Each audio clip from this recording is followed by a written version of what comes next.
ప్రభువైన నామములో మీ అందరికీ వందనాలు. ఈ సందర్భంలో దేవుని వాక్యం నుంచి న్యాయాధిపతులు గ్రంథం న్యాయాధిపతులు గ్రంథము మొదటి అధ్యాయం. యెహోషువ మృతి నొందిన తరువాత ఇశ్రాయేలీయులు కనానీయులతో యుద్ధము చేయుటకు తమలో ఎవరు ముందుగా వారి మీదికి పోవలసినది అని యెహోవా తెలియచేయనట్లు ప్రార్థన చేయగా,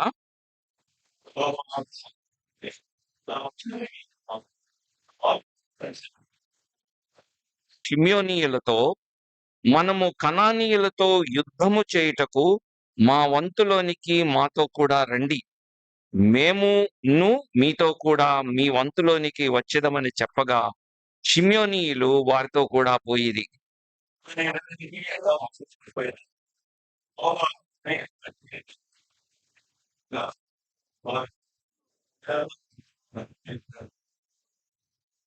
వారు బెజెకులో అదోని బెజెకును చూచి వానితో యుద్ధము చేసి కనానీయులను పెరిజీలను హతము చేసిరి.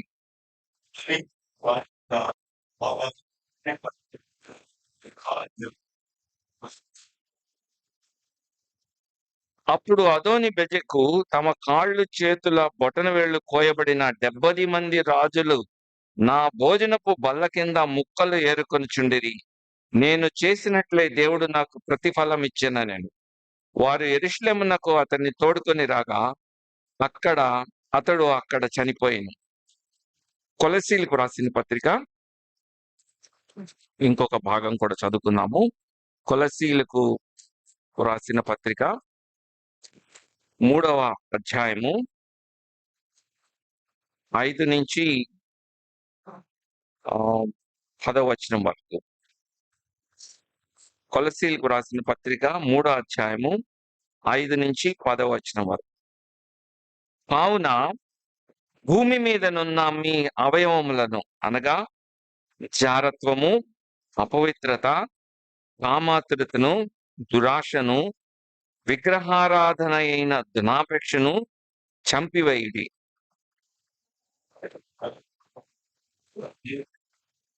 పూర్వము వారి మధ్య జీవించినప్పుడు మీరును వీటిని అనుసరించి నడుచుకొంటిరి.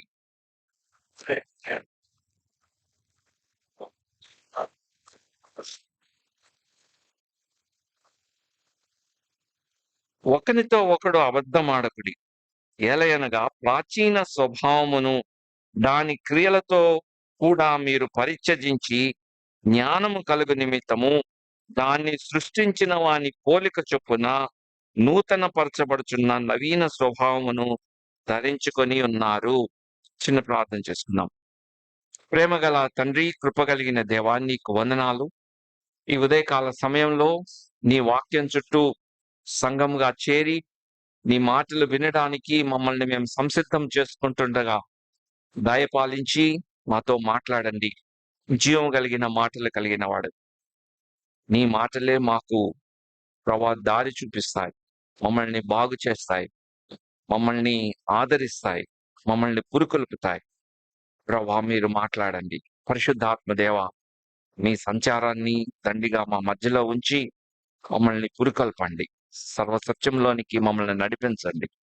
బలహీనుడైన నన్ను మీ సిలువ చాటున మరుగుపరిచి మీరు ప్రేమించి స్వరక్తమిచ్చి సంపాదించుకున్న ఈ సంఘంతో మీరే మాట్లాడవలసిందిగా బ్రతిమలాడుకుంటూ కనిపించని అంధకార శక్తులన్నిటినీ కూడా విశ్వాసంతో బంధిస్తూ యేసు నామములో స్తుతించి ప్రార్థించి వేడుకుంటున్నాను తండ్రి, ఆమేన్. దేవుని వాక్యాన్ని మీతో కలిసి పంచుకోవడానికి దేవుడిచ్చిన తరుణాన్ని బట్టి ఆయనకి వందనాలు చెల్లిస్తూ ఉంటున్నాను.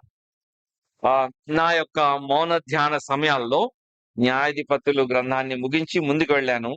సో నేను వ్యక్తిగతంగా నేర్చుకున్న పాఠాలనే మీతో సంఘంతో పంచుకోవడానికి ఇష్టపడతా ఉన్నాను.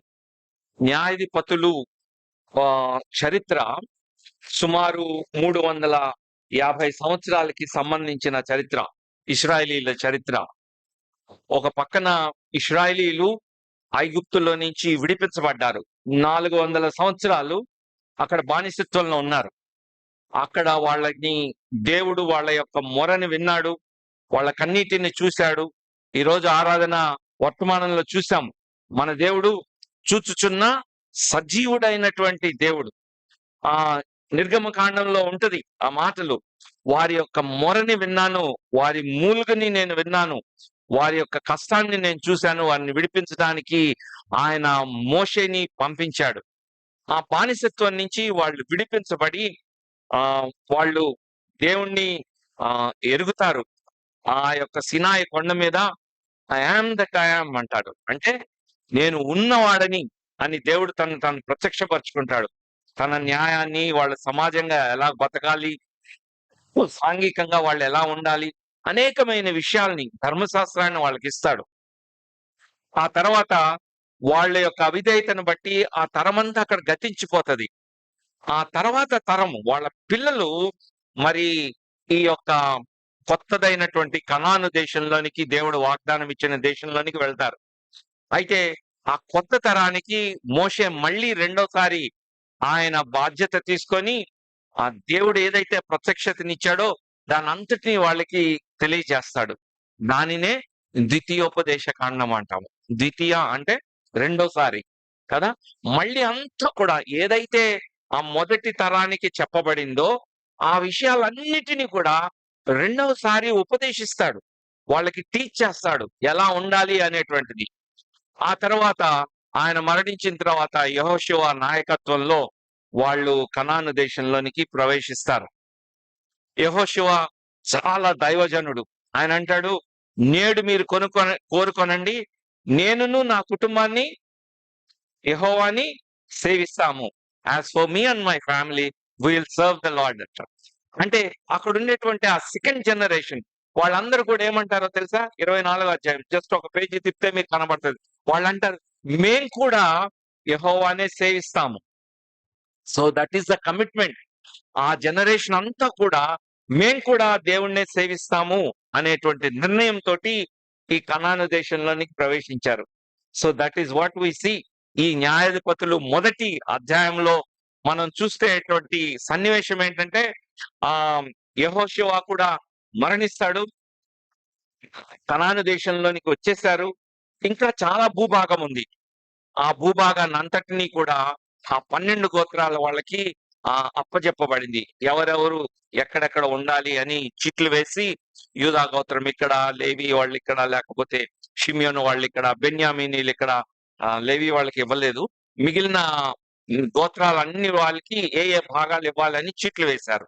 ఇప్పుడు దాన్ని వాళ్ళు స్వాధీనం చేసుకోవాలి. అక్కడ ఉండేటువంటి కనానీయులు అంటే ఆ ఆ జనాంగం అంతటి పేరు అనమాట. రకరకాల ట్రైబ్స్ ఉంటాయి. మనందరం ఇండియన్స్ అంటాం. కానీ భారతదేశంలో తెలుగు వాళ్ళు ఉన్నారు, అరవాళ్ళు ఉన్నారు, కన్నడ వాళ్ళు ఉన్నారు, ఆ ఉత్తర భారతీయులు ఉన్నారు, రకరకాల ప్రజలు ఉన్నారు కదా. కనాను అనేది జనరిక్ టర్మ్ అన్నమాట. ఆ కనానీయుల్లో పెరిజీలు, హివ్వీలు, హిత్తీలు, ఫిలిస్తీన్లు, గిర్గాషీలు దాదాపు ఒక 10 నుంచి 12 తెగల ప్రజలు ఉన్నారు. వాళ్ళందరూ రకరకాల రాష్ట్రాల్లో ఉన్నట్టున్నారు మీరు ఊహించడానికి. సో కాబట్టి వాళ్ళందరినీ వెళ్ళగొట్టమని దేవుడు ఆజ్ఞ ఇచ్చాడు. అలా వెళ్ళగొట్టి ఆ దేశాన్ని స్వాధీనం చేసుకొని వాళ్ళు అక్కడ జీవించాలి. పాలు తేనెలు ప్రవహించే దేశం అంటే నిజంగా పాలు తేనెలు ఉండవు.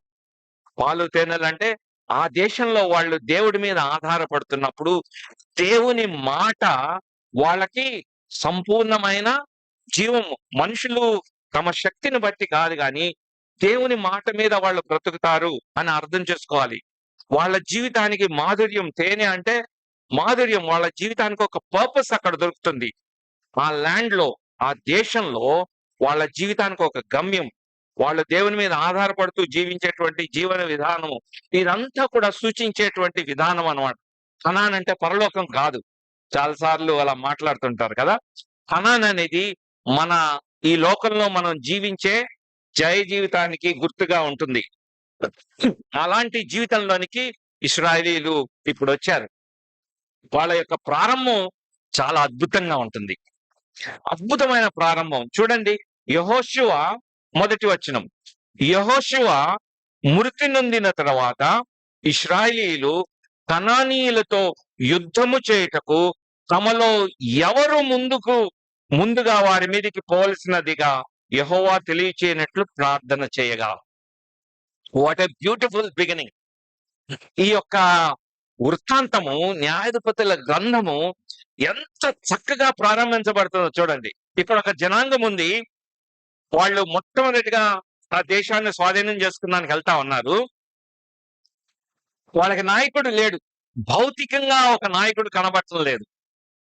అప్పటి వరకు వాళ్ళ జీవితాల్లో మోషే వాళ్ళని బయటికి తీసుకొని వచ్చాడు.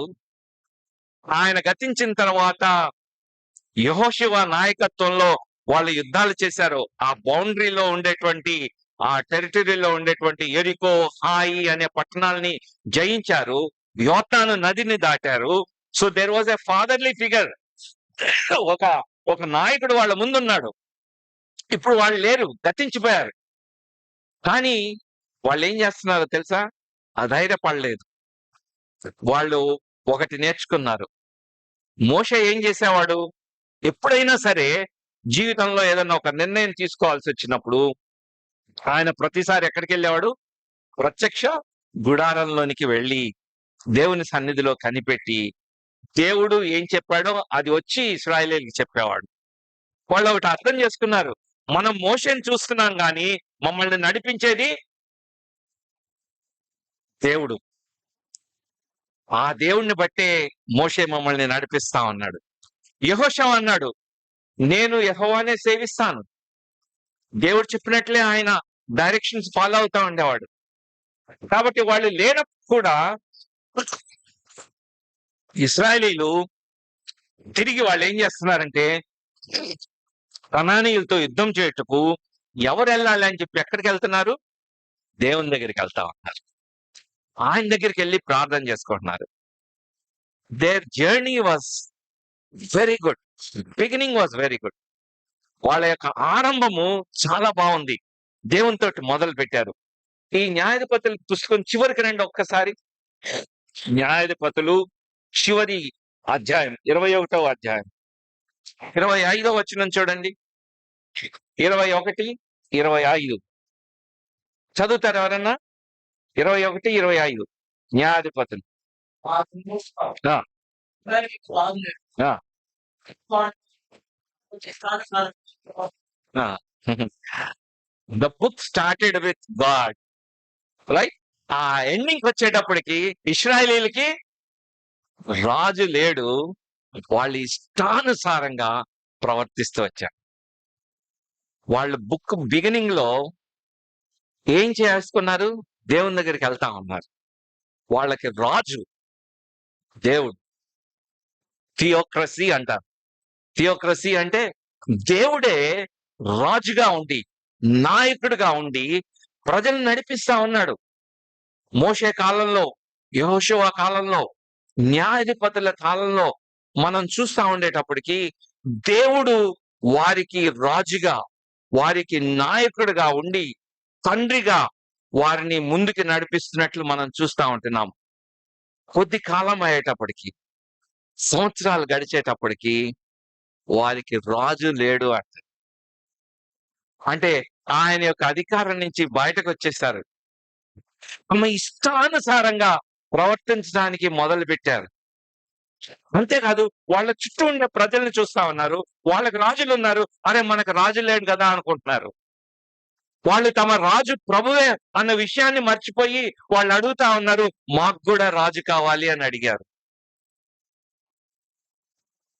అలాగా రాజుల చరిత్ర మొదలైంది ఇశ్రాయేలీయులలో. దేవుడు రాజుగా ఉండి వాళ్ళని నడిపిస్తున్న వాళ్ళు క్రమేపీ దేవునికి దూరంగా అయిపోయి తమలో తామే ఒక రాజుని ఏర్పరచుకోవాలి అనుకునేటువంటి ఒక విషాదమైనటువంటి ఘట్టము మనం ఈ న్యాయాధిపతుల్లో మనం చూస్తా ఉంటుంటాం. ఒక మనిషి జీవితంలో మనం ఎలా ప్రారంభించాము జీవితం అనే దానికంటే ఎలా ముగించాము అన్నది చాలా important. It is not how we started our life, how we are going to end it. It is the most important thing. ఎలాగ ప్రారంభించాము అన్న దానికంటే ఎలా ముగించాము అన్నటువంటిది చాలా ప్రాముఖ్యమైనటువంటిది. మనలో మంచి విశ్వాసులుగా ఉండొచ్చు. మంచి జీవితాలు జీవించి ఉండొచ్చు. కానీ చివరి వరకు ఆ విశ్వాసాన్ని కాపాడుకోవడంలో మనం జాగ్రత్త వహించకపోతే న్యాయాధిపతుల జీవితాల్లో ఎలా జరిగినాయో ఇశ్రాయేలీయుల జీవితాల్లో అలాంటి విచారకరమైన, విషాదకరమైన స్టోరీస్ లాగా మిగిలిపోతాం. మన యొక్క జీవితాలు చాలా ప్రాముఖ్యం. పౌలు అందుకే అంటాడు, నేను దేని నిమిత్తమై పట్టబడితినో దానిని పట్టుకొనవలనని నేను పరిగెడుతున్నాను అంటాడు. దేవుడు నన్ను ఎందుకు రక్షించుకున్నాడు, ఏ ఉద్దేశంతోటి నేను ఈ లోకంలోనికి వచ్చాను అనేది ఎప్పుడు మర్చిపోకూడదు మనం. దేవుడు నన్ను ఒక ఉద్దేశంతో ఈ లోకంలో ఉంచాడు అనే విషయాన్ని అర్థం చేసుకొని దానిని పట్టుకోవాలని నేను పరిగెడుతున్నాను. నేను రెస్ట్ తీసుకుంటం లేదు, నేను రిలాక్స్ అయిపోవటం లేదు. ఆ మిషన్ ఫుల్ఫిల్ చేయడానికి, ఆ యొక్క ఉద్దేశం నెరవేర్చడానికి నేను పరిగెడతా ఉంటున్నాను. ఫినిషింగ్, మన జీవితాన్ని ఎలా ముగించబోతున్నామో అనేటువంటిది చాలా ప్రాముఖ్యమైనది ప్రియులారా. మనము న్యాయాధిపతుల్ని చదువుతున్నప్పుడు ఒక మంచి స్టోరీ చదివాము, లేక ఒక అద్భుతమైన వృత్తాంతాన్ని మనం చదివామన్నాం కాదు. కానీ నాకు ఎట్లా అనిపిస్తుందంటే ఇట్స్ లైక్ ఎ మిర్రర్, ఒక అద్దంలాగా ఉంటుంది. ఆ న్యాయాధిపతుల ఒక్కొక్క అధ్యాయాన్ని చదువుతుంటే మన స్టోరీ కనబడతా ఉంటది, మన యొక్క చరిత్ర అందులో కనబడతా ఉంటది, మనం నేర్చుకోవాల్సిన విషయాలు ఎన్నో మనకి కనబడతా ఉంటాయి. మన యొక్క లోటుపాట్లే ఆ జీవితాల్లో కూడా కనబడతా ఉంటుంటాయి. దేవుడు సరిచేసుకోవడానికి, ఒక మంచి ముగింపు కలిగి ఉండడానికి, మనం పరిగెత్తే పరుగులో మనం ఒక సార్థకత కలిగి ఉండడానికి ఇలాంటి వృత్తాంతాలు మనకెంతో సహాయపడుతూ ఉంటాయి. ఏ వ్యక్తి కూడా ఒక్క రోజులో అనుకోకుండా ఇలా చిటికేసినట్టు పడిపోడు. డ్రిఫ్టింగ్ అంటారు. డ్రిఫ్టింగ్ అంటే మెల్లమెల్లగా మెల్లమెల్లగా జారిపోతా ఉంటాడు. అది మనకి తెలియకుండానే మన జీవితాల్లో మనము వెళ్ళాల్సిన మార్గంలో నుంచి పక్కకి వెళ్ళిపోతా ఉంటుంటాము. లక్ష్యం నుంచి మనకి తెలియకుండానే జారిపోతా ఉంటుంటాం. అది న్యాయాధిపతుల గ్రంథంలో చాలా స్పష్టంగా మనకు కనబడతా ఉంటది. Let us be very careful. చాలా జాగ్రత్తగా ఉండాలి మనం. మన యొక్క ఆధ్యాత్మిక జీవితాల్ని ఇలాంటి చిన్న చిన్న విషయాల్లో మనం జాగ్రత్త పడకపోతే బహుదూరంగా ప్రభువుకి వెళ్ళిపోతాం. డ్రిఫ్ట్ అనే ఇంగ్లీష్ పదానికి ఎక్రానిమ్ లాగా వాడుకొని 4 విషయాలు నేను మీకు జ్ఞాపకం చేయడానికి ఇష్టపడతాను ఇశ్రాయేలీయుల జీవితంలోంచి చూసి. D stands for diluted their obedience. Drift, DRIFT. D diluted their obedience అంటే వారు విధేయత చూపించడంలో అలక్ష్యం చూపించారు. పాక్షిక విధేయత వాళ్ళ జీవితాల్లో, సంపూర్ణంగా దేవునికి లోబడలేదు. కొంచెం కొంచెంగా మేము వెంబడిస్తున్నాము, మరీ ఇంత అవసరం లేదులే అనుకున్నారు. దాని వలన జరిగే ప్రమాదం ఇశ్రాయేలీయుల జీవితంలో జరుగుతుంది. జాగ్రత్తగా ఉందాం. డైల్యూటెడ్ ఒబీడియన్స్, దేవునికి లోబడే విషయంలో బహుశా రాజీ పడుతుంటే ప్రమాదము. ఆర్ రిఫ్లెక్టెడ్ ద వరల్డ్, లోకాన్ని వాళ్ళు ప్రతిబింబించారు. దేవుణ్ణి ప్రతిబింబించడానికి బదులు లోకాన్ని ప్రతిబింబించారు. లోకంతో రాజీ పడిపోయారు. రెండవ సమస్య వాళ్ళతోటి. మూడవది intimidated their own faith. DRII, intimidated their own faith అంటే వాళ్ళ విశ్వాసంలో బెదిరిపోయారు, సన్నగిల్లిపోయారు, బలహీనపడ్డారు విశ్వాస విషయంలో. ఏ విధంగా అనేది మనం చూద్దాం. And they forgot there calling, వారి పిలుపుని. దేవుడు దేనికోసమైతే వాళ్ళని పిలుచుకున్నాడో, దేనికోసమైతే వాళ్ళు పట్టుకున్నాడో దాన్ని వాళ్ళు మర్చిపోయారు. దాని పర్యవసానంగా drift, T stands for thorns as a result of compromise. వాళ్ళ జీవితాల్లో ముళ్ళు, శూలాలు వాళ్ళ జీవితంలో వచ్చాయి, శ్రమలు వాళ్ళ జీవితాల్లో వచ్చాయి. కాబట్టి వాటిని క్విక్ గా చూడడానికి మనం ప్రయత్నం చేద్దాం.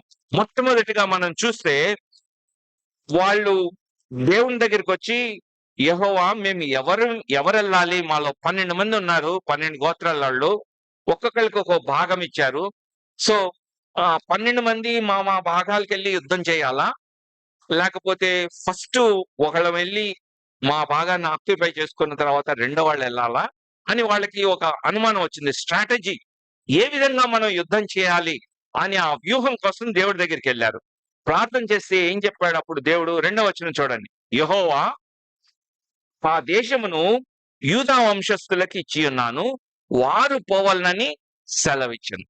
దేవుడు వాళ్ళకి చాలా స్పష్టంగా ఎప్పుడైతే వాళ్ళు వచ్చి దేవుడి దగ్గరికి, ప్రభా మాలో ముందు ఎవరు వెళ్ళాలి, ఎవరు ఆక్యుపై చేసుకోవాలి అని అడిగినప్పుడు దేవుడు ఏం చెప్పాడంటే యూదా వంశస్థులు వెళ్ళి యుద్ధం చేసి దాన్ని సంపాదించుకోండి అని చెప్పాడు.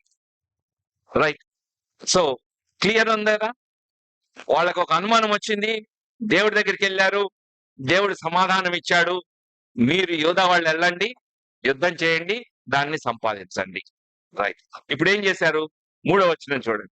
అప్పుడు యూదా వంశస్థులు తమ సహోదరులైన షిమ్యోనీయులతో, మనము కనానీయులతో యుద్ధము చేయుటకు మా వంతులోనికి మాతో కూడా రండి, మేమును మీతో కూడా మీ వంతులోనికి వచ్చేదమని చెప్పగా షిమ్యోనులు కూడా వారితో పోయింది. ఏమన్నా అర్థమవుతుందా మీకు ఇక్కడ? వాళ్ళు దేవుణ్ణి అడగడం ఎందుకు? ముందు వీళ్ళే ప్లాన్ చేసుకోవచ్చు కదా. ముందెళ్ళి అడిగారు ఎవరు వెళ్ళాలి అని. దేవుడు ఏం కన్ఫ్యూజన్ లా చాలా సులభమైన భాషలో చెప్పాడు, యూదా వాళ్ళారా మీరు వెళ్ళండి అని చెప్పాడు. యూదా వాళ్ళు ఏం చేశారు? వచ్చి షిమ్యోనీయులతో అడిగారు, మేము యుద్ధానికి వెళ్తున్నాం, మీరు మాతో రండి, మళ్ళీ మీ భాగం కోసం వెళ్ళేటప్పుడు మేము మీతో వస్తాము అని చెప్పారు. ఇదేమన్నా తప్పు ఉందా? తప్పు లేదా? బ్రదర్సే కదా వాళ్ళు. బ్రదర్లీ లవ్, సహోదరుల ఐక్యత కలిగి ఉంటే ఎంత మేలు, ఎంత మనోహరము అంటాం కదా మనం. ఇలాంటి వచనాలు కూడా మనం చెప్పొచ్చు కదా. It is not about unity or brotherly love. ఇక్కడ సహోదర ప్రేమ, ఐక్యతల గురించి కాదు ఇక్కడ విషయం. దేవుడు ఒక పని అప్పచెప్పాడు, అది యూదా వాళ్ళారా మీరు వెళ్ళండి అని చెప్పాడు. యూదా వాళ్ళు ఏం చేస్తున్నారు? వచ్చి షిమ్యోనీయుల్ని అడుగుతా ఉన్నారు, మీరు కూడా రండి అలా. ఎందుకు అడుగుండొచ్చు?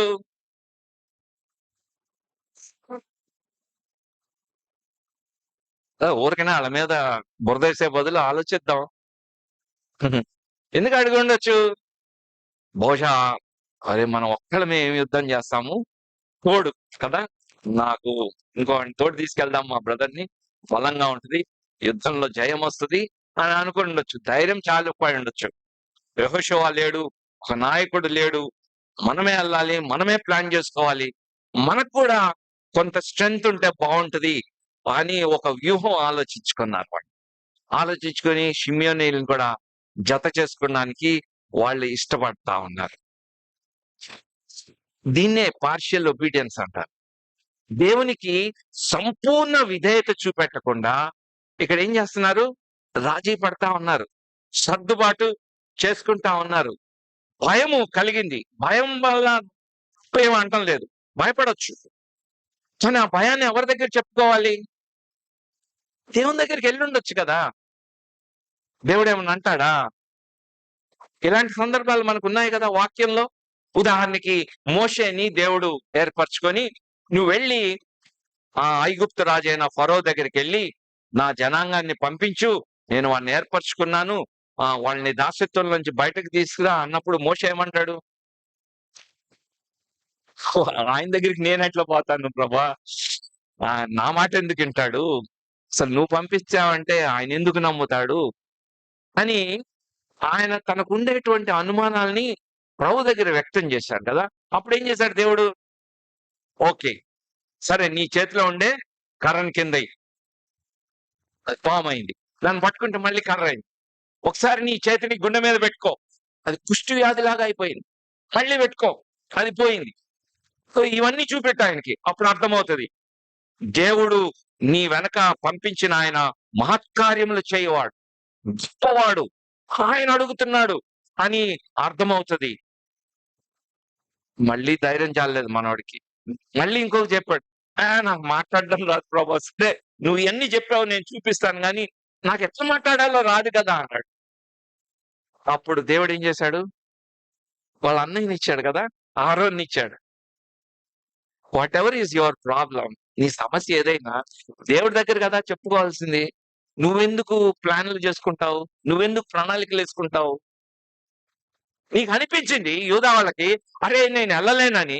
ప్రభు దగ్గర చెప్పుండుంటే ఆయన ఏం మాట్లాడి ఉండేవాడో నాకు తెలీదు కదా! కానీ దేవుని మాటకి లోబడకుండా వాళ్ళేం చేస్తున్నారు? వాళ్ళు తమ యొక్క సొంత జ్ఞానాన్ని, తెలివిని జోడించి ఆయనకి అవిధేయత చూపిస్తా ఉంటున్నారు. ఈ పార్షియల్ ఒబీడియన్స్ తో సమస్య ఏంటంటే, ఎప్పుడైనా సరే దేవునికి సంపూర్ణంగా ఒక వ్యక్తి లోబడనప్పుడు, ఎవడన్నా వచ్చి చెప్పినా వాళ్ళు వినరిక. అంటే తోలు మందమైపోద్దనమాట. ఇది జబ్బు పార్షియల్ ఒబీడియన్స్ లో. సౌలు అని ఒక రాజు ఉన్నాడు. మీ అందరికి తెలుసు కదా! ఆయన ఎంతకాలం పరిపాలించాడు ఇశ్రాయేలీయుల్ని? ఎంతకాలం పరిపాలించాడు? 40 సంవత్సరాలు పరిపాలించాడు. 2 సంవత్సరాలు అయిన తర్వాత దేవుడు ఒక ఆజ్ఞ ఇచ్చాడు ఆయనకి. ఎళ్లి అమాలేకీయులు ఉన్నారు, వాళ్ళ రాజు ఉన్నాడు, వాళ్ళ రాజుని సంపాదించు, అతని యొక్క పశువులు, గొర్రెలు వాటన్నిటిని. ఎందుకంటే దేవుని యొక్క తీర్పులు వచ్చినప్పుడు దాంట్లో నువ్వు ఇంకా రాజీ లేదు. సమస్తాన్ని సంహరించమని ఆయన ఆజ్ఞ ఇచ్చి పంపిస్తే సౌలెళ్ళి ఏం చేశాడు? యుద్ధం చేశాడు. జయం వచ్చింది. అయితే ఏం చేశాడు? గబుర్ని తీసుకొని వచ్చాడు. ఎందుకు తీసుకొని వచ్చాడు? యుద్ధం ఎక్కడో జరిగిందండి నల్లపాడు దగ్గర. గుంటూరు వాళ్ళకి ఎట్ట తెలుస్తుంది కదా? ఆ రాజుగారిని ఊరేగించాడు అనుకో, ఓహో రాజరాజం మార్తాండ రాజుగారు పట్టుకున్నాడు. కాకపోతే ఊరోళ్ళందరూ చూడాలి కదా, ఒక ట్రోఫీ లాగా తన తన యొక్క గొప్పదనాన్ని చాటుకోవడానికి బంధించి తీసుకొని వచ్చాడు ప్రజలు ఎదురుగుండా ప్రదర్శించడానికి. దేవుడు అక్కడ చంపమంటే ఈయన వాణ్ణి బంధించి వచ్చాడు. తర్వాత చంపొచ్చు, అది కాదు కదా దేవుడు చెప్పింది. అతన్ని అక్కడ సంహరించమన్నాడు. గొర్రెల్ని, పశువుల్ని అన్ని చేయమన్నాడు. చేయమంటే అందులో కొన్ని శ్రేష్టమైన వాటిని తీసుకున్నాడు. దేనికి? మీకు గుర్తులేదా చరిత్రలో ఏమని రాసి ఉంటది? దేవుడికి దహన బలులు ఇవ్వడానికంట. కొంతమంది ఆఫీసులు లంచాలు తీసుకొని వచ్చి ఇక్కడ ఇస్తుంటారు. ఏది? దక్షిణ భాగాల్లో దేవుని మందిరానికి ఇస్తుంటారు కానుకలు. దహన బలులు అర్పించడానికి తీసుకొచ్చాడంట. అరే మొత్తం వాటిని చేయమంటే సమూయేలు వచ్చి, అరే నువ్వు చేసిన పని ఏంటయ్యా? మాట వినడం శ్రేష్టము, దేవునికి లోపడాలి కదా, నువ్వెందుకు ఇలా చేస్తున్నావంటే, చూసారా పార్షియల్ ఒబీడియన్స్. ఎప్పుడైతే మనం దేవునికి సంపూర్ణంగా లోబడమో అన్ని సాకులు చెప్తుంటాం. అలా అంటాడు, నేను కాదు ప్రజలు తెచ్చారు, దేవుని కోసం తెచ్చాం, నా కోసం కాదు, నేనేదో ఫీస్ట్ చేసుకోవడానికి బిర్యానీ కోసం కాదు, దేవుని కోసం. ప్రతిసారి ఎలాగా జస్టిఫై చేసుకుంటుంటామో చూడండి. ఇది సహోదర ప్రేమ కాదు, ఐక్యత కాదు, దేవుని మాటకి అవిధేయత చూపిస్తా ఉన్నారు.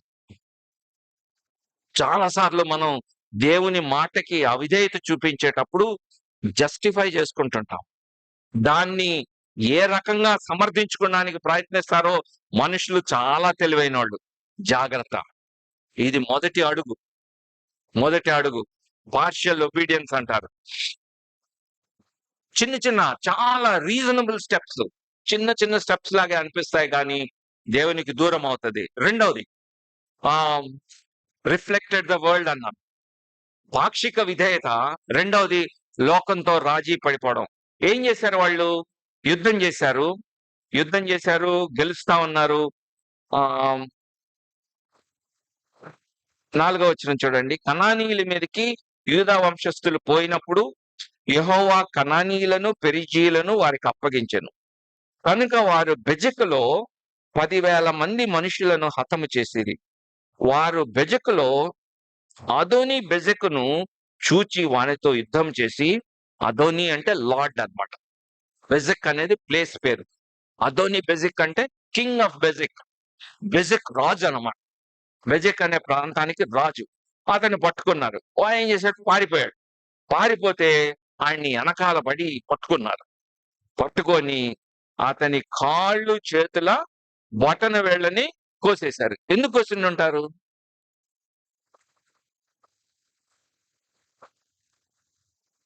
ఎందుకు కోసారంటే ఈ బెజెక్ అనేవాడు, అదోని బెజెక్ అనేవాడు 70 మంది రాజులతో యుద్ధం చేశాడు. వాడు మామూలోడు కాదు. చుట్టుపక్కల ఉండేటువంటి చిన్న చిన్న రాజ్యాల మీద 70 మంది మీద యుద్ధం చేసి ఆ రాజుల్ని పట్టుకొని వాళ్ళందరి బొటన వేళ్ళు, కాలి బొటన వేళ్ళు కట్ చేశాడు. ఎందుకు చేసిండుంటాడు? అది క్రూరత్వం అన్నమాట. ఎందుకంటే పూర్వం రోజుల్లో విల్లంబులుండి కదా, ఇట్లాగా బాణాన్ని పట్టుకొని ఇలా లాగినప్పుడు బొటనవేలు లేదనుకోండి, వాడు విల్లు లాగలేడు, గురి చూడలేడు. అంటే యుద్ధం చేయడానికి పనికి రాకుండా పోతాడు. బొటనవేలు కట్ చేశాడు అనుకోండి, గుర్రం స్వారీ చేయడానికి గాని, లేకపోతే పరిగెత్తడానికి గాని, మనిషి బ్యాలెన్స్ ఉండడానికి గాని ఉండదన్నమాట. సో యుద్ధం చేయడానికి పనికి రాని వాడుగా చేసినప్పుడు ఒక రాజు అనేవాడు తన రాజ్యాన్ని, తన ప్రజల్ని కాపాడుకొని ముందుండి నడిపించాల్సినోడు యుద్ధం చేయలేనప్పుడు ఏం చేస్తాడు? ఇంకొకటి మీద ఆధారపడాలి. సో బెజెకు బల్ల కింద రొట్టె ముక్కలు ఏరుకుంటున్నారంటే అతనికి సామంతులుగా మిగిలిపోయారు వాళ్ళు. అతని దయాదాక్షిణ్యాల మీద ఉన్నారు వాళ్ళు. అలాంటి క్రూరుడు అన్నమాట. ఇంకా ఎవ్వరూ కూడా యుద్ధంలో భవిష్యత్తులో యుద్ధం చేయకుండా వాళ్ళని నిర్వీర్యులుగా చేసేసేటువంటి వాడు. దేవుడు ద్వితీయోపదేశ కాండంలో ఇశ్రాయేలీయులకు చెప్పినప్పుడు, మీరు అన్యజనుల ఆచారాల్ని, వాళ్ళు చేసే హింసాయుతమైన పద్ధతుల్ని వాటిని అనుసరించొద్దు అని చెప్పాడు. వాళ్ళని అక్కడి నుంచి వెళ్ళగొట్టమని చెప్పాడు, కనాను దేశంలో నుంచి. వీళ్ళు ఏం చేస్తున్నారు? ఆ రాజును పట్టుకొని వీడు బొటనవేలు తెగ్గొట్టాడు కాబట్టి మనం కూడా తెగ్గొడదాం. ఏం చేస్తున్నారు? They are reflecting the world's image, right? లోకం యొక్క విలువల్ని వాళ్ళు కూడా చేస్తా ఉన్నారు. వాడు 70 మందికి కోసాడు, మనం కూడా కోద్దాం. అరే నిన్నెందుకు ఏర్పరచుకున్నాడు? నీకొక విధి విధానాలు ఇచ్చాడు కదా, నువ్వు ఎలా డీల్ చేయాలో ఇచ్చాడు కదా, ధర్మశాస్త్రాన్ని ఇచ్చాడు కదా, ద్వితీయోపదేశ కాండం మోషే మీకు అంతా చాలా స్పష్టంగా తెలియజేశాడు కదా.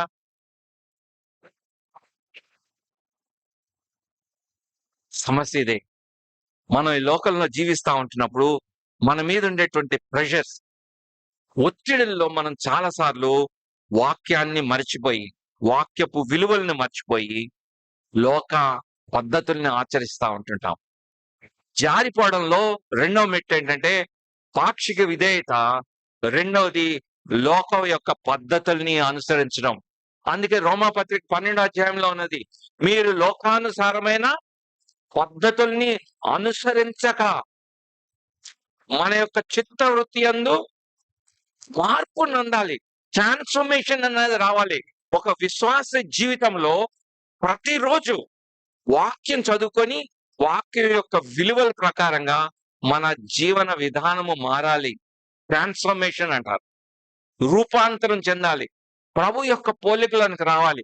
అంతేగాని లోకం యొక్క విలువలు, లోకం యొక్క పోకడలు మన జీవితంలోనికి రావడానికి లేదు. మనం పోరాడేది శరీరాలతోటి కాదు, మనుషులతోటి. మాటలు, సుటిపోటు మాటలు రావచ్చు, హింసలు రావచ్చు. దానికి ప్రతిస్పందన ఎలా ఉంటది?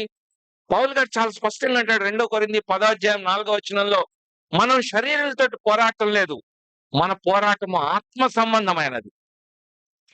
నువ్వు ఎలాగ కౌంటర్ చేస్తున్నావు? ఏదైనా ఇబ్బంది వచ్చినప్పుడు, ఏదైనా సమస్య వచ్చినప్పుడు దాన్ని ఎలాగ ప్రతిఘటిస్తున్నామో అనేది చాలా ప్రాముఖ్యమైనటువంటి విషయం ఒక విశ్వాసిగా. చాలా సార్లు మనకి ఫలితం మీన్స్ అంటాం. God cares not only what we stand for him, but how we stand for him. దేవుని కొరకు నిలబడడం, ఎలా నిలబడుతున్నాం అనేది ప్రాముఖ్యమైనది. వాట్ వి స్టాండ్ అంటే కొన్ని విలువలు ఉంటాయి, అయితే ఆ విలువల కోసం ఎలాగ నిలబడుతున్నాం అన్నది కూడా చాలా ప్రాముఖ్యమైనది. దేవుని కోసం నిలబడాలి, కానీ నిలబడేటప్పుడు ఎలా నిలబడుతున్నాం అనేది కూడా విలువల విషయంలో రాజీ పడ్డానికి లేదు. విలువల విషయంలో రాజీ పడ్డానికి లేదు. ఒక విశ్వాసికి సక్సెస్ అనేది ఎండ్ గోల్ కాదు. నేను సాధించాను అన్నది కాదు. మన యొక్క ఎండ్ గోల్ ఏంటంటే ట్రాన్స్‌ఫర్మేషన్. నా యొక్క లక్ష్యం ఎప్పుడూ కూడా నేను ఎంత మారాను అనేది చూసుకోవాలి గానీ, నేను ఎంత సాధించాను అన్నది కాదు. Hour aim is not to succeed, but let us aim to be transformed. మనం మార్పు కోసం మన లక్ష్యం ఉండాలి. మూడవది, మొదటి అధ్యాయం 19వ వచనంలో మళ్ళీ రండి. మొదటి అధ్యాయం 19వ వచనంలో న్యాయాధిపతుల్లో యెహోవా యూదా వంశస్థులకు తోడయుందున్న వారు మన్య దేశమును స్వాధీనపరచుకున్నది.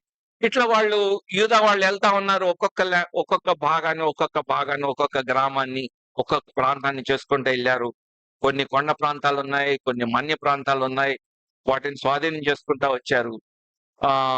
అయితే 19వ వచనంలో మైదానమందు నివసించే వారికి ఇనుప రథములు ఉన్నందున వారిని వెళ్ళగొట్టలేకపోయేది.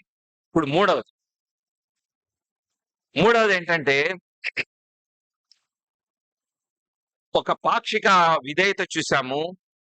లోకం యొక్క విలువల్ని చూస్తా ఉన్నాము మెల్లమెల్లగా వాళ్ళ జీవితంలో. మూడవది వచ్చేటప్పటికి వాళ్ళకి ఇనుప రథాలు ఉన్నాయి కాబట్టి వీళ్ళు వెళ్ళగొట్టలేదంట.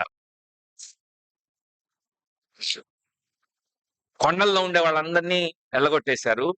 మైదానంలోకి వచ్చేటప్పటికి ఇక్కడుండే ప్రజలకి మైదానం మీద రథాలు పరిగెడతాయి కాబట్టి రథాలు ఉన్నాయి. ఇశ్రాయేలీయులకి రథాలు లేవు. అవి మామూలు రథాలు కూడా కాదు, ఇనుప రథాలు. ఏం చేయాలి?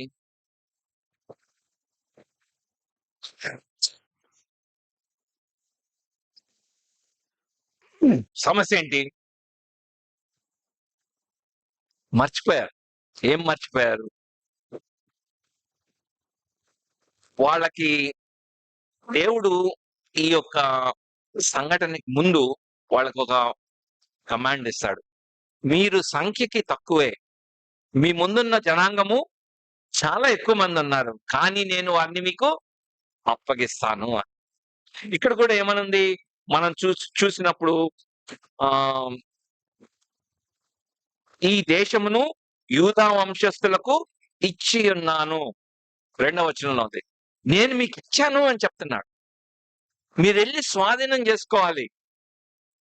అలా వెళ్ళి స్వాధీనం చేసుకున్నప్పుడు ఆ ఇనుప రథాలను చూసి వీళ్ళు భయపడిపోయి ఆగిపోయారు. కొన్ని రోజులు, కొన్ని నెలల ముందే వెనక్కి తిరిగితే వాళ్ళు ఒక పట్టణాన్ని దాటొచ్చారు. ఏంటి ఆ పట్టణం పేరు? యెరికో. యెరికో పట్టణానికి ఏమున్నాయి? గోడలు. ఎంత గోడలు? దాని మీద ఇళ్ళున్నాయి. దాని మీద కూడా రథాలు తిరుగుతుంటాయి. పెద్ద పెద్ద గోడలు. అయితే ఇశ్రాయేలీయులు దాని మీద జయం సాధించారా లేదా? ఎలా సాధించారు? వాళ్ళకి ఏమన్నా ఫిరంగులు ఉన్నాయా? బాంబులు ఉన్నాయా? ఏమున్నాయి వాళ్ళకి? దాని చుట్టూ తిరిగారు, బోరలతో టూదారు, గోడలు పడిపోయాయి. అంటే ఏమర్థమవుతుంది? యుద్ధము యెహోవాదే. దేవుడు కోట గోడల్ని పడగొట్టి వాళ్ళకి యెరికో పట్టణం స్వాధీనం పరిచాడు కదా. ఇనుప రథాలు ఏం చేస్తాయండి? ఇనుప రథాలను కూడా ఇస్తాడు కదా. ఏమైంది వాళ్ళ విశ్వాసము? ఇనుప రథాలు ఉన్నాయి కాబట్టి ఆ ఏరియాని టచ్ చేయలేదు ఇంకా. అంటే ఆ యొక్క దేశాన్ని స్వాధీనపరచుకోలేకపోయారు. ఓకే, ఆ ప్రాంతాన్ని వదిలేసేసి వేరే ప్రాంతానికి వెళ్ళిపోయారు. ఎంత విచారకరమో చూడండి. కొన్ని సార్లు దేవుడు విశ్వాసంతో మనల్ని కొన్ని స్వాధీనం చేసుకున్నామంటే మన యొక్క అధైర్యంతో మనం మన శక్తిని దాన్ని చూసి మనం ముందుకు అసలు వెళ్ళం. దాన్ని ట్రై కూడా చేయం, అటెంప్ట్ చేయం అన్నమాట. ఒక సహోదరుడితోటి మాటలు లేవు, పరిశుద్ధాత్మ దేవుడు చెప్తా ఉంటుంటాడు, నువ్వు వెళ్ళి మాట్లాడు, పరిస్థితులన్నీ చక్కబడతాయి. మనకి ఎలా ఉంటుంది తెలుసా? ఇనప రథంలాగా ఉంటుంది ఆమె. మనకి అంటే ఇశ్రాయేలీని చూసి వాళ్ళకి ఇనప రథాలు ఉన్నాయి కాబట్టి ఆగిపోయారు అన్నాడు. మనకు కూడా ఉంటాయి ఇనపరదాలు. మన జీవితంలో ఉంటాయి. అమ్మో! నీకు తెలీదన్నా ఆ అక్కతోటి మాట్లాడి. ఆ అన్నతోటి మాట్లాడటం. అమ్మో! ఇను కదలనే కదలడు. మాట్లాడడు. తగ్గడు. వేస్ట్ ఆయనతోటి మాట్లాడు. అరే! పరిశుద్ధాత్మ దేవుడు నీతోటి మాట్లాడమంటున్నాడు. సమాధాన పడమంటున్నాడు. లేతే నీ సమస్యకి పరిష్కారం దొరుకుతది ఆయనతోటి మాట్లాడమంటున్నాడు. a difficult conversation but we avoid. చాలా సార్లు మనం పోస్ట్‌పోన్ చేస్తుంటాం. ఇవాళ కాదులే రేపు. ఎందుకు నువ్వు పోస్ట్‌పోన్ చేస్తున్నావు? మనసులో జంకు కదా! చాలా విషయాలని పోస్ట్‌పోన్ చేస్తాం. ఇవాళ కాదు. రేపెళ్దాంలే, రేపెళ్దాం. మనసులో మనం సర్ది చెప్పుకోవడం. ఇనప రథాలన్నమాట. Don't postpone it. దేవుడు చెప్పినప్పుడు చేయడానికి ముందుకెళ్ళాలి. Unwilling to surrender. చాలా సార్లు మనల్ని మనం సమర్పించుకోవడానికి అమ్మో! నేను ఇంతలాగా లోబడిపోతే ఏమైపోద్దో నా జీవితం. దేవునికి సమర్పించుకున్నాను. దేవుడు అడిగిన దాన్ని ఇవ్వడానికి భయపడతా ఉంటాడు. ఇప్పుడు కాదులే ఇంకొంత కాలం అయిన తర్వాత. దేవుడు ఒక ఎగ్జామ్ రాయమని చెప్తున్నాడేమో నీకు. నాకంత సీన్ లేదులే ప్రభువా, నేను రాయట్లేదు. చాలా సార్లు మనకి దేవుడు ఇచ్చిన అవకాశాలని అందిపుచ్చుకోకుండా, వ్యక్తులతోటి మాట్లాడకుండా సువార్త చెప్పమనొచ్చు. లేకపోతే ఏదో నాకు తెలియదు. దేవుడు నిన్ను ఏం చేయమని అడుగుతున్నాడు. యూదా వాళ్ళు ఆ మన్య దేశాన్ని, ఆ మైదానంలో ఉండే ప్రాంతాన్ని ఎంత అద్భుతంగా ఉండేదో. వాళ్ళ పిల్లలు క్రికెట్ ఆడుకుంటుండొచ్చు, ఫుట్బాల్ ఆడుకుంటుండొచ్చు, మైదానాలు కొండల మీద కాకుండా. అలాంటి ప్రాంతాన్ని ఇనుప రథాలు ఉన్నాయని చెప్పి వాళ్ళు దాన్ని ఆక్యుపై చేసుకోకుండా జీవితంలో చాలా కోల్పోయారు. నాలుగవది, దే ఫర్గాట్ దేర్ కాలింగ్. వాళ్ళ పిలుపుని వాళ్ళు మరిచిపోయారు. యూదా వాళ్ళ నుంచి ముందుకెళ్దాం ఇంకా. మొదటి అధ్యాయం 21వ వచనంలో వీళ్ళ బ్రదర్స్ అదే లైన్ లోకి వెళ్ళిపోతా ఉన్నారు. యెరూషలేములో నివసించు యెబూసీయులను బెన్యామీనీయులు వెళ్ళగొట్టలేదు. కారణాలు ఇయే. వాడికి ఒకడికి రథం ఉందంటాడు, లేకపోతే వాడు బలం ఉందంటాడు. బెన్యామీనీయులు కూడా కొంతమందిని వెళ్ళగొట్టలేదంట. ఆ తర్వాత 27వ వచనం రండి. మనష్షీయులు బెత్షాయిను దాని పిల్లలను దాని పల్లెలను స్వాధీనపరుచుకొనలేదు. మెగిద్దో పల్లెలను స్వాధీనపరుచుకొనలేదు. 29వ వచనం. ఎఫ్రామీయులు గెజెరులో నివసించిన కనానీయుల్ని వెళ్ళగొట్టలేదు. 32వ వచనంలో అషేరీలు దేశ నివాసులైన కనానీయుల్ని వెళ్ళగొట్టక వారి మధ్య నివసించిరి. ఒక యూదా వాళ్ళు ఎప్పుడైతే ఇనప రథాలను చూశారు, మిగిలిన వాళ్ళకి ఇనప రథాలు ఉన్నాయో లేదో నాకు తెలియదు. మన అన్నోళ్ళు వదిలేశారు కదా, వీళ్ళు కొంచెం టఫ్ గా ఉన్నట్టున్నారు అనేసి మిగిలిన వాళ్ళు కూడా అలా కొంతమందిని వదిలేస్తూ వచ్చేసారు. వెళ్ళగొట్టలేదు. మీరు ఒక మాటని గమనించుకోనండి. అక్కడ ఏమని ఉంటుందంటే కనానీయులను 32వ వచనంలో అషేరు దేశ నివాసులైన కనానీయులను వెళ్ళగొట్టక వారి మధ్య నివసించిరి. 35వ వచనంలో షయల్బీలోను నివసింపవలనని గట్టి పట్టు ఉండగా యోసేపు ఇంటి వారి బలవంతులై వారి చేత వెట్టి పనులు చేయించుకొనిరి. మీరు గమనించండి, రథాల గిదాలు ఏం లేవు. అక్కడోళ్ళని వెళ్ళి ఎల్లగొట్టాలన్నప్పుడు వాళ్ళు అన్నారంట, ఎందుకు మేము వెళ్ళం, మేము ఇక్కడే ఉంటామండి, మనకి గొడవలు ఎందుకు, మేము ఇక్కడే ఉంటాం. గట్టి పట్టు పట్టారంట. గట్టి పట్టు పడితే సర్లే వాళ్ళు అడుగుతున్నారు కదా అని చెప్పేసి వాళ్ళని ఉండనిచ్చారు. 2 మాటలు ఉన్నాయి ఇక్కడ. ఇశ్రాయేలీయులు వారి మధ్యలో నివసించిరి, కనానీయులు ఇశ్రాయేలీయుల మధ్యలో నివసించిరి. రెండాట్లకి తేడా ఏంటో చెప్పండి. నేను ఇండియా వాడిని వెళ్ళి అమెరికా వాళ్ళ మధ్యలో జీవించాను అనడానికి, అమెరికా వాడు వచ్చి మన మధ్యలో జీవించాడు అన్నదానికి తేడా ఏంటి? ఏమైనా ఉందా అసలు? లేదా? నేను అక్కడికి వెళ్ళి జీవించానంటే ఎవడి ప్రకారంగా జీవించాలి? వాళ్ళ సంస్కృతి, వాళ్ళ సాంప్రదాయాలు, వాళ్ళ మర్యాదల్ని నేను పాటించాలి. వాళ్ళొచ్చి ఇక్కడ జీవించినప్పుడు ఇక్కడ పద్ధతుల్ని పాటించాలి. మొదట ఏమైందో తెలుసా? కనానీయులు ఇశ్రాయేలీల మధ్యలో జీవించారు ఫస్ట్ స్టేజ్. తర్వాత ఇశ్రాయేలీలు కనానీయుల మధ్యలో జీవించారట. అంటే స్లోగా ఏమైంది? ఆ కనానీయుల సంప్రదాయాలు, కనానీయుల ఆచారాలు వాళ్ళ జీవితాల్లోనికి వచ్చేసాయి. గట్టి పట్టుబట్టారు, మేము ఇక్కడే ఉంటామని. సరే ఉండనిచ్చారు. వాళ్ళు వీళ్ళ మధ్యలో ఉన్నారు. కొంతకాలానికి ఏమైంది? వీళ్ళు వాళ్ళ మధ్యలోకి వెళ్ళిపోయారు. అంటే ఇశ్రాయేలీయుల్ని అసలు దేవుడు ఎందుకు పిలుచుకున్నాడు? వాళ్ళు సర్వలోకానికి మాదిరిగా ఉండాలి.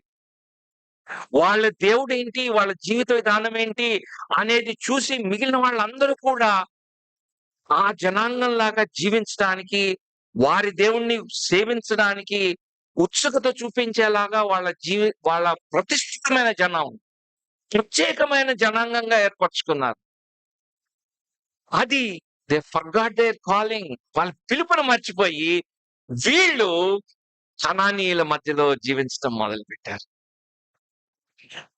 ఏ ఇశ్రాయేలీయులైతే వెట్టి చాకరి నుంచి బయటపడ్డారు, వెట్టి చాకరి నుంచి మాకు విడుదల కావాలని ప్రార్థన చేశారు, 400 సంవత్సరాలు వాళ్ళు వెట్టి చాకరి కింద ఉన్నారు. దాని యొక్క బాధ ఏంటో తెలుసు. వీళ్ళు ఈ రోజు ఇక్కడికి వచ్చి కనానీయుల చేత వెట్టి చాకరి చేయించుకుంటా ఉన్నారు. ఐగుప్తీయులు పట్టణాలను కట్టించుకున్నారు ఇశ్రాయేలీయుల చేత. వీళ్ళు అనుకున్నారు కనాన్లో కూడా మనం ఐగుప్తులాగా మనం కూడా పట్టణాలు కట్టుకుందాం, కోటగోడలు కట్టుకుందాం. మనం ఎందుకు కష్టపడాలి? మనకి లేబర్ ఉన్నారు కదా ఫ్రీగా, కనానీయుల చేత పని చేయించుకుందాం. చూసారా వాళ్ళ పిలుపుని ఎలాగా మర్చిపోయారు? వాళ్ళు ఎలాగా ఐగుప్తుని వెంట తెచ్చేసుకున్నారు, కనాను సంప్రదాయాల్ని వాళ్ళు వెనక్కి తెచ్చేసుకున్నారు. దేవుడు వాళ్ళని ఎందుకు ఏర్పరచుకున్నాడు, దేవుడు ఎందుకు ప్రత్యేకించాడు అన్న విషయాన్ని మర్చిపోయి వాళ్ళు వాళ్ళతో కలిసిపోయారు. 2వ అధ్యాయంలో దేవుడు ఒక మాటను చూస్తాం. 2వ అధ్యాయంలో యెహోవా దూత, మొదటి వచనం, గిల్గాలు నుండి బయలుదేరి బొకీమునకు వచ్చి ఇలాగ సెలవిచ్చెను, నేను మిమ్మును ఐగుప్తులో నుండి రప్పించి మీ పితరులకు ప్రమాణం చేసిన దేశమునకు మిమ్మును చేర్చి నేను చేసిన నిబంధనను నేను ఎన్నడూ మీరను. దేవుడు తను చేయాల్సినవన్నీ చెప్తా ఉన్నాడు. నేను వాగ్దానం చేశాను, మిమ్మల్ని తీసుకొని వచ్చాను, ఐగుప్తులోంచి రప్పించాను, మీ పితరులకు ప్రమాణం చేసిన దేశంలోనికి నేను తీసుకొని వచ్చాను. మీరు ఈ దేశ నివాసులతో నిబంధన చేసుకోకూడదు, వారి బలిపీఠాలని విరగొట్టాలని ఆజ్ఞ ఇచ్చితిని. కానీ మీరు నా మాట వినలేదు. This is the sad story.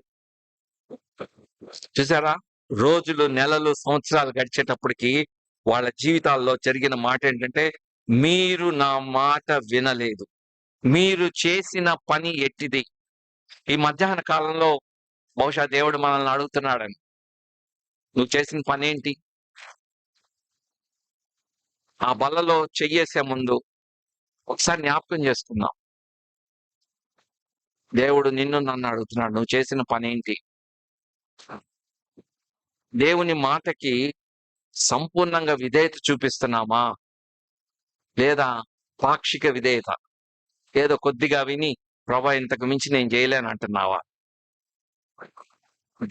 లోకం యొక్క విలువల్ని మనం చూపిస్తున్నామా, దేవుని యొక్క విలువలను చూపిస్తున్నామా? దేవుడు ఏది స్వాధీనపరచుకోమంటున్నాడు దాన్ని స్వాధీనపరచుకోకుండా అవిశ్వాసపడుతున్నావా, భయపడుతున్నావా? బహుశా మనం ఎక్కడ రాజీ పడిపోతున్నాం మన పిలుపు విషయంలో? నువ్వు చేసిన పని ఏంటి? కొలస్సీ పత్రికలో దేవుడు మనకి ఏం చేశాడో మనం చూస్తాం. కొలస్సీ పత్రికలో మనం చదువుకున్నాం ఇందాక. ఒక మాట చూడండి, 2వ అధ్యాయంలో, అపరాధముల వలన, 2వ అధ్యాయం 13-15, శరీరమందు సున్నతి పొందక ఇండుట వలన మీరు మృతులై ఉండగా, చనిపోయి ఉన్నాము, మనం మృతులై ఉన్నాము. దేవుడు వ్రాత రూపకమైన ఆజ్ఞ వలన మన మీద రుణముగాను మనకు విరోధముగాను ఉండిన పత్రమును మేకులతో సిలువకు కొట్టి దాని మీద చేవ్రాతను తుడిచివేసి మనకు అడ్డము లేకుండా దాన్ని ఎత్తివేసి దేవుడు నీ జీవితంలో నా జీవితంలో చేసినది. ఇశ్రాయేలీయుల్ని ఎలాగైతే ఆ ఐగుప్తు నుంచి విడిపించాడో నిన్ను నన్ను చనిపోయిన స్థితిలో పాపానికి బానిసలంగా ఉండి చనిపోయిన స్థితిలో ఉన్నాం. మన మీద ఒక ఆజ్ఞ ఉంది. ఏంటది? పాపం చేయవాడు మరణానికి పాత్రుడు. పాపం వలన వచ్చే జీతము మరణం. అది ఆజ్ఞ. నాకు వ్యతిరేకంగా అది ఉన్నది. దేవుడు వ్రాతరూపకమైన ఆజ్ఞ వలన మన మీద రుణముగా మనకి విరోధంగా ఉన్నది. అయితే దాన్ని ఏం చేశాడు? దాన్ని ఆయన పత్రాన్ని తీసుకొని సిలువకి మేకులతో కొట్టేశాడు. ఆ పిక్చర్‌ని ఒకసారి ఇమాజిన్ చేసుకోండి. వాట్ ఎవర్ ఈస్ దేర్, ఒక మన మీద చార్జ్ షీట్ చేయబడింది కోర్టులో. ఇన్ని ఆరోపణలు ఉన్నాయి. ఇదిగో ఫలానా దాని ప్రకారంగా, ఫలానా సెక్షన్ ప్రకారంగా ఇతను అబద్ధం ఆడాడు, ఇతను హత్య చేశాడు, ఇతను నరహత్య చేశాడు, వ్యభిచారం చేశాడు. మన యొక్క తప్పులన్నీ కూడా పుట్టినప్పటి నుంచి చార్జ్ షీట్ చేయబడి వ్రాతరూపకంగా ఉన్నాయి మన మీద. దేవుడు వాటిని తీసుకొని ఆయన సిలువకి మేకుల మీద కొట్టేశాడు. ఇంకెవడు దాన్ని బయటికి తీయకుండా. అంతేకాదు, నాకు ఇష్టమైన మాట ఏంటంటే, మేకులతో సిలువ కొడితే ఎవడన్నా మళ్ళీ దాన్ని పీకుతా అని కదా. ఏం చేస్తున్నాడు చూడు, దాని మీద చేవ్రాతని తుడిచివేసి. అంటే ఇక ఇక్కడ రాసినటువంటి అన్ని కూడా తుడిపేస్తే ఇంకా దానికి అసలు శక్తి లేదు కదా. కొన్నిసార్లు పొలిటికల్ పార్టీ వాళ్ళు మీ మీద కేసులన్నీ ఎత్తేస్తున్నాం అని చెప్పేసి ఆ చార్జ్ షీట్లన్నీ తీసి వాళ్ళని విడుదల చేస్తారు. ఆ పార్టీ పోయి ఇంకో పార్టీ వస్తుంది. రాగానే మళ్ళీ ఆ చార్జ్ షీట్లు బయటకు తీయండి అంటారు. ఆ కేసులన్నీ తిరగదాడడం అంటారు. మనకు అలాంటి పరిస్థితి లేదు. ఎందుకంటే ఆ చేవ్రాతని తుడిచేశాడు. There are no charge sheets. చేవ్రాతని తుడిచివేసి సిలువకు మేకులతో కొట్టి, ఇంతకు మన మీద చార్జ్ షీట్ ఫైల్ చేసింది ఎవడు? ఒకడున్నాడు. అర్థమైందా? వాడిని ఏం చేశాడు? మన మీద చార్జ్ షీట్ తీసేయడమే కాదు, మన మీద అపరాధంగా మనకి వ్యతిరేకంగా ఉన్నటువంటి దాన్ని తుడిచేయడం, మేకులతో కొట్టడమే కాదు, క్షమించి ఆయన మనం జీవించడమే కాకుండా ఆయన ప్రధానులను అధికారులను నిరాయుధులుగా చేసి, వాడి ఆయుధం ఏంటంటే ఈవెంట్స్ అమ్మో వాడు మెసేజ్ చెప్తున్నాడు కానీ వాడి సంగతి ఇది అని మాట్లాడితే ఇలా తీస్తుంటాడు చిట్ట. ఇది తుడిపేశాడు అనుకో, ఇంకా వాడికి ఆయుధం ఏది? వాడికి ఆయుధం లేదు. ఆ ప్రధానులు అధికారులు సాతాను సంబంధమైనటువంటి వాళ్ళందరికీ నిరాయుధులుగా చేసేసాడు. ఇక వాడికి ఆ ఆయుధం ఏం లేదు చేతిలో. నా మీద నేరం మోపడానికి అవకాశమే లేదు. నిరాయుధులుగా చేసి ఎలా చేశాడు ఇదంతా? ఆయన దానికి మూల్యం చెల్లించాడు. సిలువలో ఆయన ప్రాణాన్ని ఇచ్చాడు, ఆయన రక్తాన్ని కార్చాడు. సిలువ చేత జయోత్సవముగా వారిని పట్టి తెచ్చి బాహాటముగా వేడుకకి కనపరచండి. ఎవరన్నా చూస్తున్నారా ఆ సీన్ని? జీవితంలో ఎప్పుడన్నా ఇలాంటి ఊహించుకుంటా ఉంటే ఎంత ఆనందంగా ఉంటుందో. దేవుడు వాళ్ళందరినీ కట్టేసేసి వేడుకగా తెచ్చి ఊరేగిస్తున్నాడట. అరే, ఇప్పుడు వరకు నిన్ను బాధ పెట్టినోడు ఈడే కదా, ఇటు చూడు నేనేం చేశాను, నిరాయుధులుగా చేశాను. వేడుక్కి మనందరం క్లాప్ కొట్టడానికి, మనం సెలబ్రేట్ చేసుకోవడానికి దేవుడు సిలువలో అంత విజయాన్ని మనకిచ్చాడు. ఇచ్చిన తర్వాత ఇశ్రాయేలీయుల్ని ఐగుప్తులోంచి బయటకు తెచ్చిన తర్వాత ఆ దేశాన్ని స్వాధీనం పరచుకోమన్నాడు. సాతాను మనల్ని ఇబ్బంది పెట్టడు. నీకుండే వ్యతిరేకంగా అన్ని తీసేశాడు. ఈ లోకంలో ఆయన కొరకు నువ్వు జీవించు అని మనల్ని పెట్టాడు. జీవించేటప్పుడు ఎలా జీవించాలి? ఉన్నారు కొంతమంది కనానీయులు ఉన్నారు, వాళ్ళని పారదోలండి అన్నాడు కదా. మనం చదువుకున్నాం 3వ వచనంలో ఇందాక. కావున భూమి మీద ఉన్న మీ అవయవములు, సాతాన్ని వాడిని పట్టుకున్నాడు, చేవ్రాతని తుడిచేశాడు. కానీ కొన్ని ప్రాబ్లమ్స్ ఉన్నాయి ఇంకా. ఏంటంటే మీ అవయవాలు అంటే జారత్వము, అపవిత్రత, కామాతురత, దురాశ, విగ్రహాల ధనాపేక్షను చంపివేయండి. ఆ రోజున ఇశ్రాయేలీయులకు ఎలాగైతే ఆజ్ఞ ఇచ్చాడో, అయ్యా మీరు కనానీయులను చంపండి అని, పారదోలండి అని, ఈరోజు నీకు నాకు ఇస్తున్నాడు. ఇలాంటి వాటిని చంపివేయండి. ఒకటి నంబర్ 1. నంబర్ 2 ఏంటో తెలుసా? నంబర్ 2 అక్కడ 8వ వచనంలో, కోపము, ఆగ్రహము, దుష్టత్వము, దూషణ, మీ నోట బూతులు, వీటిని విసర్జించండి. These 2 are very powerful words.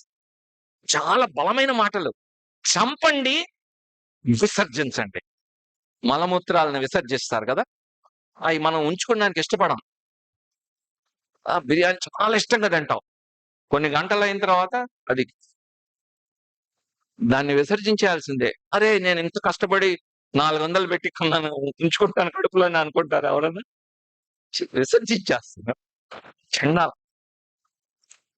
మలమూత్రాలను విసర్జిస్తారు. అలాంటి పదాన్ని వాడాడు. Just discard them. They are not good for you. అవి మనకి మేలు కలిగించవు. చంపండి, విసర్జించండి. 3వది, ధరించుకోనండి నవీన స్వభావం. ఇవి మనకిచ్చాడు. ఆ రోజు ఇశ్రాయేలీయులకి ఎలాంటి ఆజ్ఞలు ఇవ్వబడ్డాయో అదే ఆజ్ఞలు నీకు నాకు ఇవ్వబడ్డాయి. నువ్వు పార్షియల్ ఒబీడియన్స్ చూపిస్తావా? రాజీ పడుతుంటావా? లోకాన్ని చూపిస్తావా? నీ పిలుపుని మర్చిపోతావా? జ్ఞాపకం చేసుకో. తప్పిపోవడం, డ్రిఫ్టింగ్ అనేది ఇలా జరగదు. మెల్లమెల్లగా జరుగుతాం. దేవుడు అందుకే గుర్తు చేస్తున్నాడు, నీవు చేసిన పని ఏమిటి? బొకీం అనే ప్రదేశానికి వచ్చాడు. Maybe today is our Bochim. ఈరోజు నీకు నాకు దేవుడు బొకీం అనే ప్రదేశంలో, ఈ సందర్భంలో ఆయన మనల్ని సంధించి, నువ్వు చేసిన పని ఏంటి? మనం దాన్ని ఒప్పుకొని విడిచిపెట్టకపోతే దేవుడు ఏమన్నాడు తెలుసా? కనానీయుల్ని మీరు వెళ్ళగొట్టలేదు కాబట్టి వాళ్ళు ఇక్కడే ఉంటారు. ఇప్పుడు దేవుడు ఏమంటున్నాడు తెలుసా? వాళ్ళని నేను ప్రొటెక్ట్ చేస్తాను. ఇప్పుడు మీరు గనక వాళ్ళని వెళ్ళగొట్టాలని మీరు ట్రై చేసినా కానీ మీరు వెళ్ళగొట్టలేరు. ఎందుకంటే ఐఎమ్ విత్ దెమ్. నేను వాళ్ళతో ఉంటాను. వాళ్ళని మీరు వెళ్ళగొట్టలేను. ఎందుకు వాళ్ళని ఉంచుకుంటున్నాడో తెలుసా? మీకు లెసన్ చెప్పడానికి, మీకు పాఠాలు చెప్పడానికి. ఏం పాఠాలు చెప్తారు? వాళ్ళని శూలాలుగా నేను వాడుకుంటాను. ఇమాజిన్ చేయండి, మీకు అటొక పక్కన ఇటో పక్కన శూలం కట్టారు. మీరు అటు ఇటు వెళ్తా ఒకసారి ఒళ్ళు ఇలా ఇరుచుకున్నారనుకోండి, ఏమవుతుంది? శూలం గుచ్చుకుంటుంది. ఇక్కడ ఇటు మెదిలితే ఇటు గుచ్చుకుంటుంది, ఇటు మెదిలితే ఇటు గుచ్చుకుంటుంది. దేవుడు నిన్ను స్ట్రైట్ చేయడానికి ఏదైతే నువ్వు రాజీ పడ్డావో అయ్యే నీ జీవితంలో సిలువుగా ఉంటాయి. జాగ్రత్త. అలాంటి జీవితం వద్దు. పాలు తేనెలు ప్రవహించంటే దేవుని మీద ఆధారపడి అద్భుతమైన జీవితాలు జీవించడానికి దేవుడు నిన్ను నన్ను పిలిస్తే, మన జీవితాల్లో శూలాలని తెచ్చిపెట్టుకోవద్దు, ముళ్ళుని తెచ్చిపెట్టుకోవద్దు. నువ్వు చేస్తున్న పని ఏంటి అని దేవుడు అడుగుతాడు. ప్రియులారా, ఈ సంగతులన్నీ మనకు రాయబడ్డాయి దృష్టాంతాలుగా, మనం నేర్చుకోవడం కోసం. It's a mirror. మనం చూసి నేర్చుకోవడం కోసం. న్యాయాధిపతుల గ్రంథం చదువుతున్నప్పుడు డ్రిఫ్టింగ్ ఎలాగ మెల్లమెల్లగా జారిపోతారో అనేది మనం చూసి అలా జారిపోకుండా ఉండడానికి దేవుడు మనకి సహాయం దయచేయనుగా. ఆ యొక్క రొట్టె ద్రాక్ష రసంలో మనం చేయి వేస్తున్నప్పుడు దేవుడు నీతోటి ఏం మాట్లాడుతున్నాడో మాకు తెలియదు. ఆ మాట్లాడిన విషయాలని సరిచేసుకొని అలవాటుగా కాదు, మనస్ఫూర్తిగా పశ్చాత్తాపంతో ప్రభుని సహాయం అడుగుదాం. ప్రభా, నీ కొరకు నమ్మకంగా జీవించడానికి, నీ పిలుపును అనుసరించి జీవించడానికి, నీ విలువల కొరకు జీవించడానికి నాకు సహాయం చేయని చెప్పి ఆయనకి మనల్ని మనం సమర్పించుకుందాం. దేవుడు మనకి సహాయం దయచేయను గాక. ఆమేన్.